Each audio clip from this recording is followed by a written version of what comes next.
Okay. Hello, my name is Alessandra and this is Stella. Today I'm going to be sitting down and I'm going to be giving my tips and tricks for woofing. I started my journey woofing 2 years ago, and so ever since posting all these videos about woofing and my volunteering experiences abroad, I have received quite a lot of questions about it, especially coming from people who really want to have an experience like this but don't know how to get started. And so that's why I'm going to sit down today. So hopefully you guys can have an amazing experience as well, because woofing and any volunteering abroad is really a phenomenal experience. Like, I cannot speak highly enough about these experiences. But there are things to watch out for, and so that's why I really wanted to sit down and answer my most frequently asked questions. So let's get started. I'm super excited. Before you even go on the website of Woof or Workaway or whatever you're doing, I want you to either mentally or physically take note of what kind of experience you want, and what kind of host you want. Do you want to work on a farm? Do you want to work with animals? Just get an idea, because the list of hosts is so long that it can be very overwhelming. That's what I get a lot of people are I don't know where to start. Well, it's easier to start if you have an idea of what you want to do. If you don't, no big deal. We can still, catch up. Okay, so I highly suggest once you go on that country's page, if I'm going on woof.com in Italy, okay, so I'm on the page, I'm looking at all the hosts. I highly suggest taking your sweet time, reading as many, if not all, of the hosts that you can. Just because, the first few might be oh wow, I really like this, and then you reach out and they never get a response or it doesn't work out. So read as many as you can and take note. Okay, be these are my top 10, these are my top 20, however many you want to do. But one of my tricks, and as easy and simple as it sounds, one of my biggest tricks is to reach out to as many people as possible, just because it gives you a better likelihood of getting chosen or of finding a perfect match for you. So you're going to have your list and you're going to take your time writing to them. But do not copy and paste all of your intro letters to all of these hosts. That is a big no-no. It is obvious. They know, they're receiving enough to know, so don't do it. Obviously you can copy and paste your a few sentences of who you are, how old you are, your experience, what you're looking for, stuff like that's fine. And you don't need to write a whole entire essay, especially the first letter, to catch the host's eye. I highly recommend, this is one of my biggest tips. Say I'm looking at this host and they're talking about, it's a goat farm, and they're talking about the baby goats or whatever and your daily activities with the goats. In my intro letter, I'm gonna be hi, my name is Alessandra. I read your description and I'm really excited to meet the goats and take part in the afternoon walks that they go on. Something specific, just so that when that host reads your letter, yours is gonna stick out, because they know that you read their description fully and you know what you're getting yourself into. Because the last thing you and the host wants is for you to show up and think it's something and then it ends up being something else. Don't get me wrong, that can happen. That's happened to me, which, that's another day, that's another story.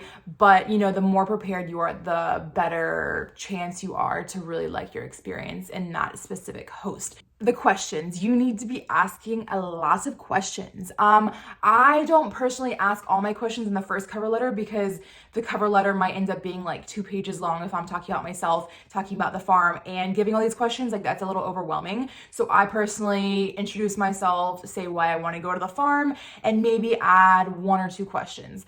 But these are the questions that I need you to be asking, especially if it's your first time woofing. Work schedule. I suggest a written kind of idea of, hey, what days am I going to be working? How many hours am I going to be working a week? Stuff like that, just so in case of emergency or in case something happens along the line, you can always go back to that email and be look, this is what we had talked about. This is what we agreed upon.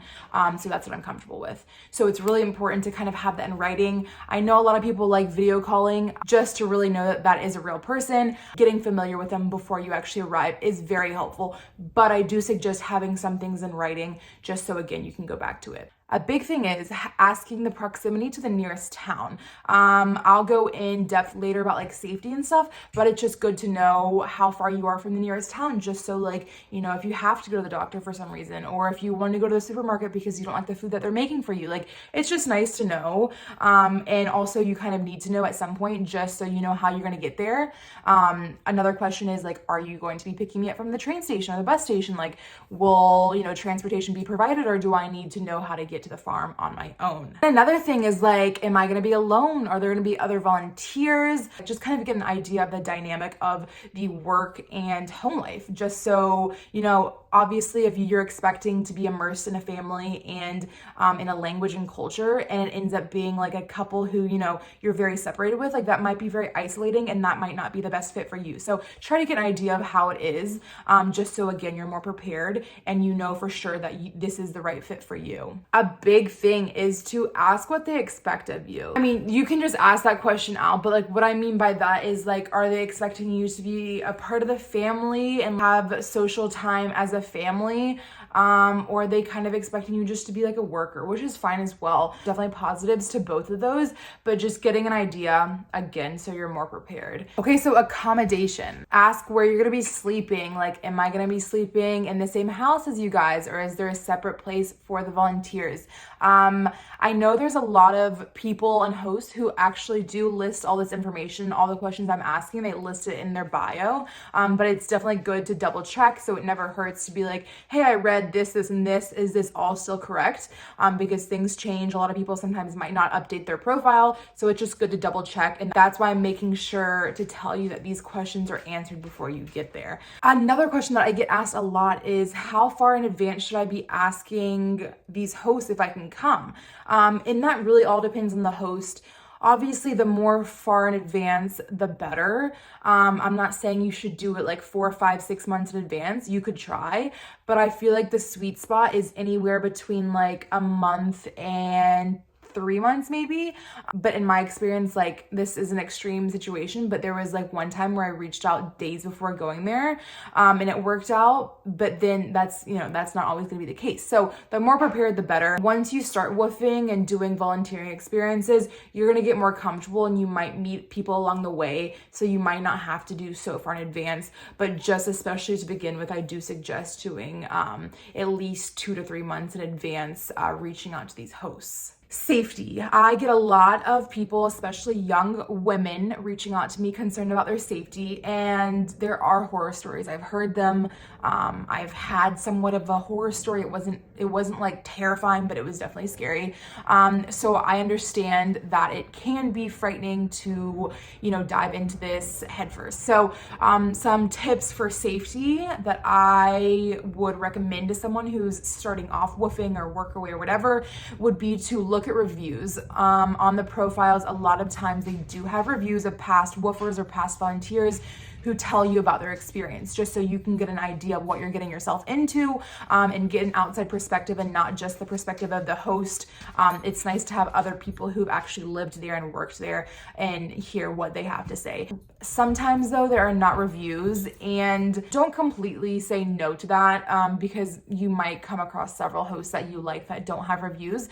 You can always ask the host, be like, hey, I'm really interested in coming and working for you.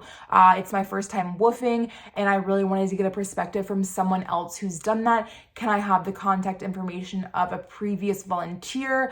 Another thing that a lot of people are very worried about is the lack of contract. There's no contracts with woofing. And so like, say I'm reaching out to someone and we've reached out a few times and I'm like, we've decided on a date.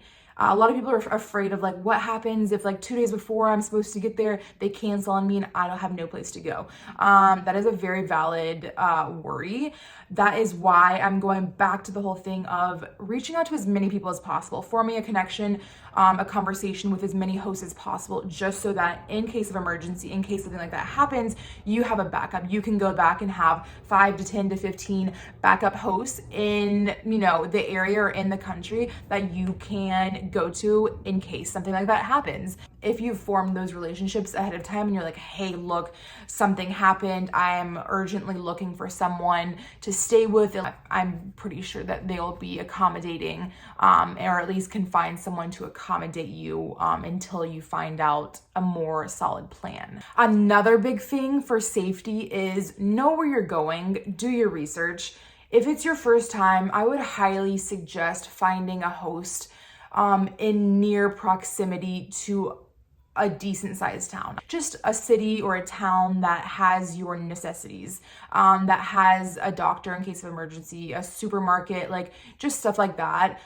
Just so, again, in case of emergency, you know that you are in close proximity to a town that you can go to. It's also really good to have backup, like a hotel or a hostel or something nearby in case you're like, I can't do this. Like, where the hell am I? You know, not that this is going to happen. I hope it doesn't happen. Just knowing where you are. So, you know, if something does happen, you're like, okay, I know that I can take the bus to the small town and find a hostel or a hotel for a day or two. But you know, with woofing, it is a very unique experience. So things like that can happen. So it's best to be prepared. The biggest thing about woofing, I cannot stress enough, is having an open mind.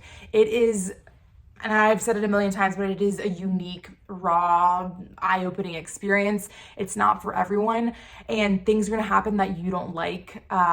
People might act a certain way. You might have volunteers you don't like. You might not get along with your host.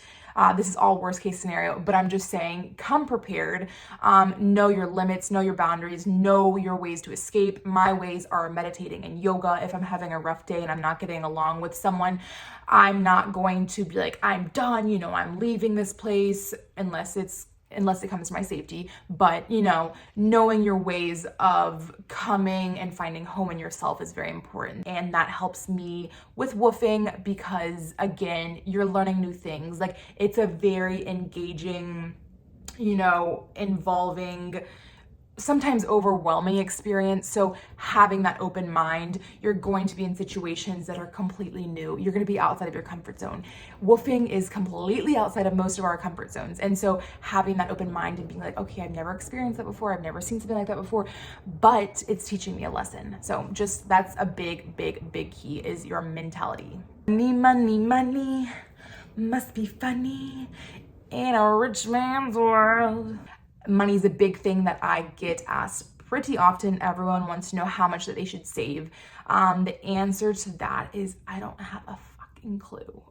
No, I'm kidding, but sort of. I mean, I can't give like an exact answer because everyone has different spending habits. Know your spending habits. If you're gonna go out every single night on your free night and drink your liver, you know, to death, you know, you need to save up for that. It also depends and varies based on, you know, where you are. If you're close to Milan and you want to go to Milan every chance you get, obviously that's gonna be more expensive. But if you're in the middle of nowhere in the mountains of northern Italy and you're not going to be going on many excursions, you're just going to be kind of like, you know, in the wilderness, in the nature, you're not going to have to spend that much money. So that being said, in my experience of 2 years of woofing, there have been months of me woofing and I've spent 100 euros. And there also have been months that I've woofed and I've spent upwards of 400 to 500 euros. And this is including transportation there. Again, it depends on my spending habits, where I am located, and how many things I'm going to be doing on my free days. So take that how you will. You know, obviously getting to the country is going to be a big expense, but when you're there, you can really get by with not a lot. Also, again, with the whole mindset thing, if you really want to travel and you really want to travel for a long time, then you have to go in with a mindset of like, hey, I'm going to be here and I really don't want to spend a lot of money, so how can I do things in a low budget way? But yeah, just know yourself and plan accordingly. Obviously, it's better to have more, you know, the more the merrier, but you really can do these experiences with a very low amount of money. But where there's a will, there's a way. With that being said, I think I've answered all of my questions. If you guys have any more questions, I am more than happy to answer. Reach out to me via, you know, Instagram, email, whatever. It's all down below.